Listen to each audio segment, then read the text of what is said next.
Hello दोस्तों। Last lecture में हमने टोटल 9 पॉइंट्स कवर किए थे with respect to 14 principles of management. Now we will proceed further and continue with the 10th principle. 10th principle related deals with equity. Equity मतलब आपको मैं basic terms समझाता हूँ। Equity मतलब सबको इक्वल ट्रीट करना, ठीक है, एक नज़र से देखना। हर माँ बाप के दो बच्चे तो दोनों को इक्वली ट्रीट करना चाहिए, वो है इक्विटी। इक्विटी का मतलब ऐसा नहीं कि सबको सेम सैलरी हो, टॉप मैनेजमेंट को भी सेम हो, फंक्शनल मैनेजर को भी सेम हो, लो लेवल को भी सेम हो, ये इसको इक्विटी नहीं बोलते। हाँ, अगर सेम लेवल पे है दोनों, ठीक है, दोनों के दोनों फंक्शनल मैनेजर है तो उनको सेम होनी चाहिए। अगर दोनों सुपरवाइजर है उनको सेम होनी चाहिए। हाँ, उनका वर्क भी अकॉर्डिंगली डिस्ट्रीब्यूटेड बराबर होना चाहिए। So this is basically a common terms equity. Okay, so there should be fair and friendly. All managers on top level should be fair and friendly to all subordinates. ठीक है, there should be no discrimination between employees related to division of work. मतलब discrimination नहीं होना चाहिए between employees के related to work division. मतलब हो गया कि एक एम्प्लॉय, दो एम्प्लॉय है, ठीक है, दो लोअर लेवल में एक को ज्यादा काम दिया एक को कम दिया, ऐसा नहीं होना चाहिए। ठीक है, भेदभाव नहीं होना चाहिए, दोनों को बराबर काम मिलना चाहिए। डेलीगेटिंग अथॉरिटी, एक को ज्यादा अथॉरिटी दे दिया एक को कम दिया, बिल्कुल नहीं। और डिसाइडिंग मॉनिटरी टर्म्स, मतलब मॉनिटरी टर्म्स मतलब पैसा, मतलब सैलरी। जो भी उनको सैलरी दे रहे, जो भी उनको सैलरी मिलनी चाहिए, जो डिजर्व करते हैं, वही उनको बराबर तरीके से मिलनी चाहिए। ऐसा नहीं कि एक एक जन कोई कुछ काम नहीं कर रहा है, एक एम्प्लॉय, दूसरा एम्प्लॉय बहुत अच्छे से काम कर रहा है पर दोनों को सैलरी बराबर है, ये गलत हो गया। ऐसा बिल्कुल नहीं होना चाहिए।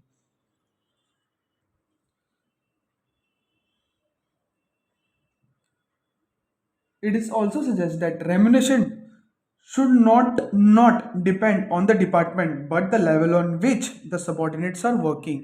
ठीक है, एक एक डिपार्टमेंट हो गया, उसकी बहुत वो अच्छी डिपार्टमेंट है, एकदम पॉश डिपार्टमेंट, तो उस तो उन जो भी उस डिपार्टमेंट में काम कर रहा है उनको सैलरी अच्छी मिलनी चाहिए। और एक दूसरा डिपार्टमेंट है, वो डिपार्टमेंट ठीक है, उनको कोई इज्जत देता नहीं तो उनका सैलरी कम होना चाहिए, ऐसा बिल्कुल नहीं होना चाहिए।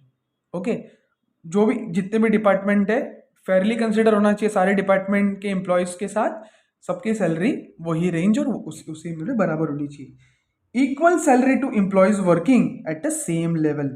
ठीक है, वही मैंने बोला था आपको कि हर एम्प्लॉय, जैसे कि नाना पाटेकर के नीचे हमारे एग्जाम्पल में 4 एम्प्लॉय थे, वो चारों को उनके हिसाब से उनके वर्क लेवल पे उनको बराबर सैलरी मिलनी चाहिए और इक्वली होनी चाहिए। ओके, और एक पॉइंट समझने के लिए बताना चाहूँगा। कई जगह पे ऐसा होता है ना, बहुत भेदभाव होता है कि नहीं, बॉस का फेवरेट जो बोलते हैं ना, बॉस का फेवरेट है, अगर वो बॉस का चमचा है तो उसको अच्छा क्रेडिट मिलेगा, अच्छी सैलरी मिलेगी, अगर वो बॉस का चमचा नहीं है तो उसे कुछ नहीं मिलेगा। ये था। Let's move on to the next point which is stability of tenure. 11th, stability of tenure. Tenure मतलब क्या होता है? टर्मिनेशन काइंड ऑफ वर्ड हो जाता है। मतलब टेन्योर मतलब एंड तक। ओके, और उसको स्टेबल होना चाहिए। सो टेन्योर मतलब अगर एम्प्लॉय आ रहा है तो उसकी टेन्योरशिप, टेन्योर उसका है ना, स्टेबल होना चाहिए। वो जल्दी, उसको इतनी अच्छी फैसिलिटी दो कि वो छोड़ने का नाम ना ले और वो अच्छे से भी काम करे। ठीक है, at the time of recruitment, recruitment if you know दोस्तों, ये देखो, इफ यू रिमेंबर, ये एचआर डिपार्टमेंट है, ये एचआर डिपार्टमेंट है और ये सब Kareena is a human resource, is a resource. So HR ने करीना को रिक्रूट किया था। ज्वाइन करना मतलब रिक्रूट करना। तो ज्वाइन किया था, कहाँ ज्वाइन किया था? बिग बाजार में और अपने एंटिटी में, यू कैन से अपने ऑर्गेनाइजेशन में, you can say. So at the time of joining और रिक्रूटमेंट, मैनेजमेंट अश्योर्स स्टेबिलिटी और जॉब सिक्योरिटी। ठीक है, जब भी ज्वाइन करते तो उनको जॉब सिक्योरिटी का अश्योरेंस देना चाहिए, उनको प्रॉमिस और गारंटी इन काइंड ऑफ, ये बोल सकते हो कि उनको एक भरोसा देना चाहिए कि यहाँ पे आपकी जॉब सिक्योर होगी, आपको ऐसे ऐसे ही निकाला नहीं जाएगा। ठीक है, अभी शाहरुख देख लो, काम नहीं कर पा रहा है। ठीक है, हमारे एग्जाम्पल में शाहरुख काम नहीं कर पाता तो उसको निकाल दिया? नहीं, हमने दूसरे अल्टरनेटिव सोचा किस तरह से उसको दूसरे अल्टरनेटिव ऑप्शंस क्या फेवरेबल हैं।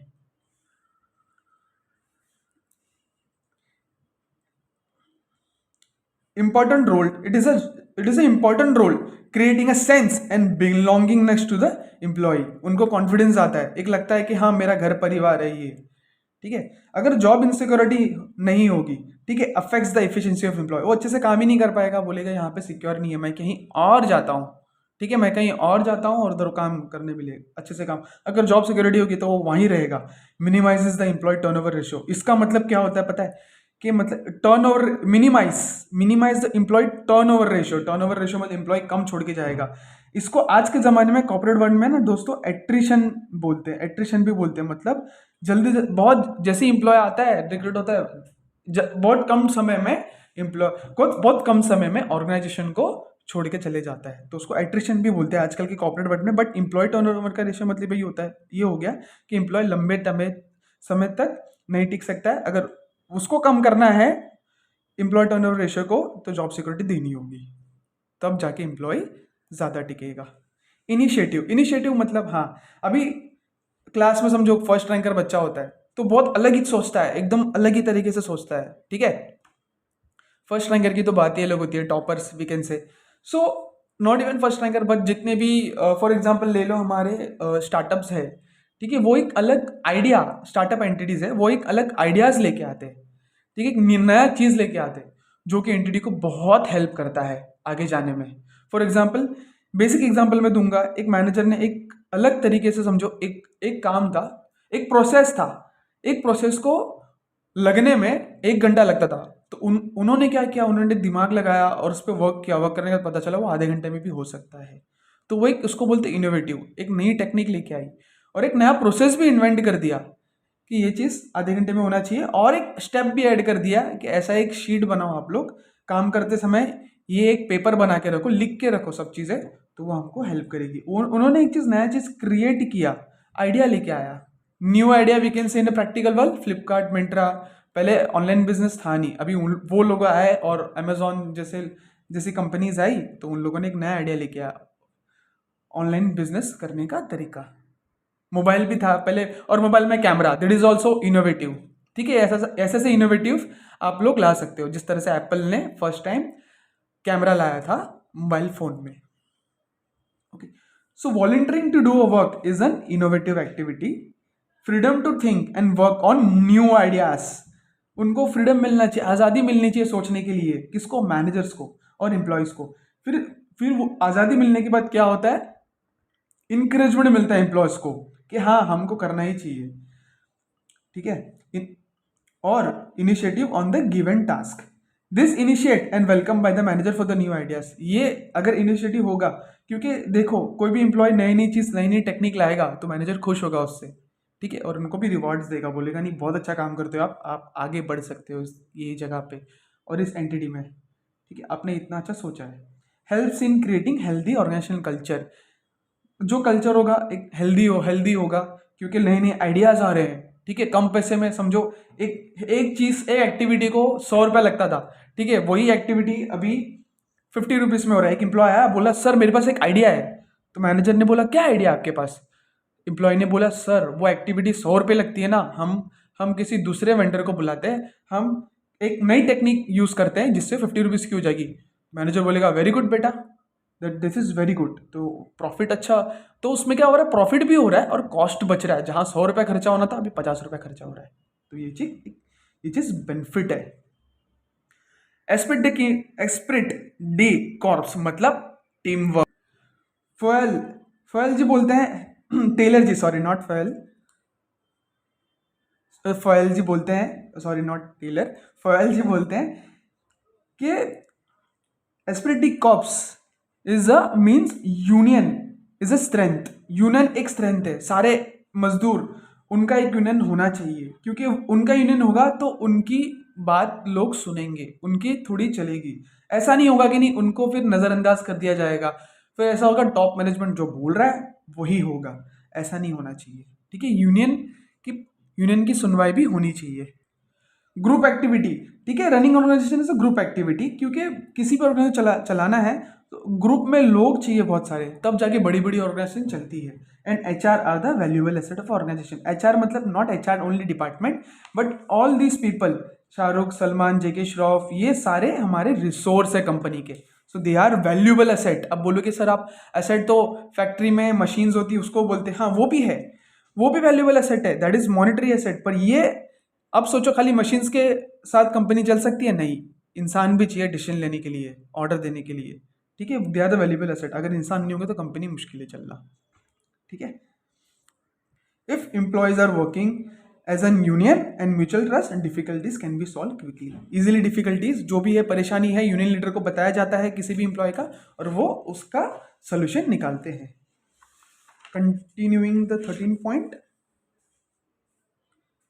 मैनेजर एज अ लीडर हो सकता है, कहीं कहीं जगह पे मैनेजर भी लीडर हो सकता है, या तो यूनियन लीडर या तो सुपरवाइजर भी हो सकता है। Okay, manager as a leader, creating a team spirit. Okay, how's the josh बोलते हैं ना वो, ठीक है, creating a team spirit and understanding among the employees.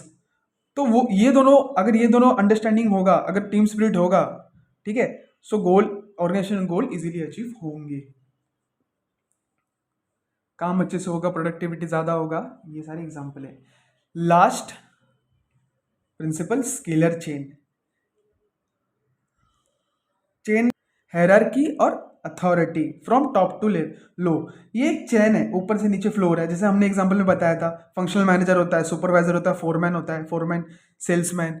ये इसी एक चेन है। ये कुछ भी होना, ये डिसीजन लेंगे, ये प्लान करेंगे, ये इनको बोलेंगे, ये भी थोड़ा प्लान में एग्जीक्यूट करेंगे, फिर इनको बोलेंगे काम करने के लिए। इस तरह से फ्लो होता है। Okay, this means that the healthy hierarchy of top to low helps for to information and communication, pass on the information and communication in orderly flow, एक ऑर्डर वे में जा रहा है, ठीक है।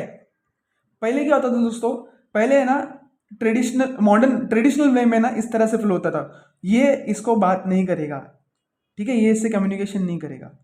ओके, पहले ऐसा होता था, बट अब क्या हो रहा है, तो वो गलत था। सो पहले क्या होता है, traditional large scalar chain is a time consuming process, time consuming process, ये नहीं होना चाहिए, ठीक है, ये गलत तरीके, ये गलत था। तो अभी क्या होना चाहिए पता है, जितने भी कम्युनिकेशन है ना, अगर लो लेवल तक को पहुंचती है तो ही can pass on the communication to other low levels also. तो ये स्केलर चेन, बहुत चेन करते थे ना, वो चेन टूट गया।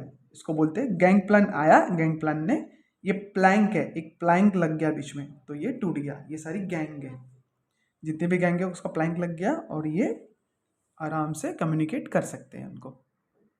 इसका एक प्रैक्टिकल एग्जांपल समझो, कोई मैनेजर लीव पे चले गए, तो एक सबॉर्डिनेट को पता है, दूसरे सबॉर्डिनेट को नहीं पता है, तो वो उनको मैसेज पहुंचा सकते हैं। हालांकि ये अभी भी इतना स्ट्रिंजेंट नहीं है। अगर इमरजेंसी सिचुएशन हुआ कुछ, तो ये डायरेक्ट कम्युनिकेट कर सकते हैं। वैसे तो फॉर्मल वे में इनको इसी तरह से ही ऑर्डर, ये बोलेंगे इनको, ये बोलेंगे इनको, इसी तरह से होना चाहिए। ऐसा कुछ प्लानिंग किया, आज तो टारगेट इतना होना चाहिए, आज टारगेट हम इतना ही करेंगे। फिर ये जाके बोलेगा, अरे तेरा टारगेट कितना है, तेरे को कितना बोला, हमको पता नहीं कितना बोला, ये बोलेगा हमको तो 10 बोला, तुमको भी 10 ही होगा शायद सब, हाँ तो ये 10 इनसे कंफर्म कर सकता है, इनसे कंफर्म कर सकता है, इनको पूछ के भी। जैसे कि शाहरुख खान किरण को मिलने जाते थे, तो हो सकता है उनके बीच में कुछ फॉर्मल कम्युनिकेशन हुआ होगा टॉप लेवल से, उनको पास ऑन भी करते थे, ठीक है। We done with all the 14 principle guys. Hope आपको अच्छा लगा होगा ये lecture. So one thing, really sorry to say guys, मैं ओके ठीक है ये सब ज़्यादा वर्ड यूज़ कर रहा हूँ, this is not intentionally, please ignore this. ये मेरा एक टोन है बोलने का, क्योंकि मैं ये समझता हूँ टोन को छोड़ के आप प्लीज़ इस पे कॉन्सेंट्रेट करो, जो कंटेंट है, क्वालिटी, ये आपको आगे बढ़ाएगा समझने में भी और एग्जाम में स्कोर करने में भी। तो प्लीज़ आप इस पे कॉन्सेंट्रेट करो। थोड़ा सा वॉइस मॉड्यूलेशन ऊपर नीचे हो रहा है, प्लीज़ इग्नोर करो उसको, कुछ आपको इम्पैक्ट नहीं करेगा, आई एश्योर यू। मैं इतना श्योर करता हूँ आपको, अगर इस तरह से आप पढ़ोगे ना, आप बहुत अच्छा मार्क्स लाओगे, ठीक है। My self I am also a chartered accountant, मुझे अच्छा खासा more than 10 years of experience है, ये सब मैंने प्रैक्टिकली देखा है। हाँ, मैनेजमेंट चैप्टर है ना, बहुत सब्जेक्टिव है, मतलब इसका प्रैक्टिकल चीज़ जब मैं था ना 12th में, मुझे भी नहीं पता चलता था, बहुत डिफिकल्ट था ये समझना। तो ये चीज़ मैंने जब काम किया, जाया गया ऑर्गेनाइजेशन में, गया कंपनी में, तब पता चला अरे ये तो रियल में हो रहा है ऐसा। तो इसीलिए मैं अब डायरेक्ट आपको ये चीज़ फ्लो कर रहा हूँ मैं, कि जो मैंने एक्सपीरियंस किया ना, वो एक्सपीरियंस आपको मैं इनपुट करना चाहता हूँ, आप में वो एक्सपीरियंस डालना चाहता हूँ कि आपको ये समझने के लिए बहुत ईजी हो। तो यही मेरा स्ट्रेटेजी है, ये मेरा एफर्ट्स है। आपको जो जो मेरा 10 ईयर्स का एक्सपीरियंस है वो आपको को सीधे बिना काम करे समझ जाए, और जब आप काम करने जाओ, ठीक, खुद के फर्म खोलो या तो किसी कंपनी में जाओ, तो आप इजीली ये सब चीज़ को की मदद से आप कर सकते हो। ठीक है, so we are done with this, see you in the next lecture guys, take care, bye.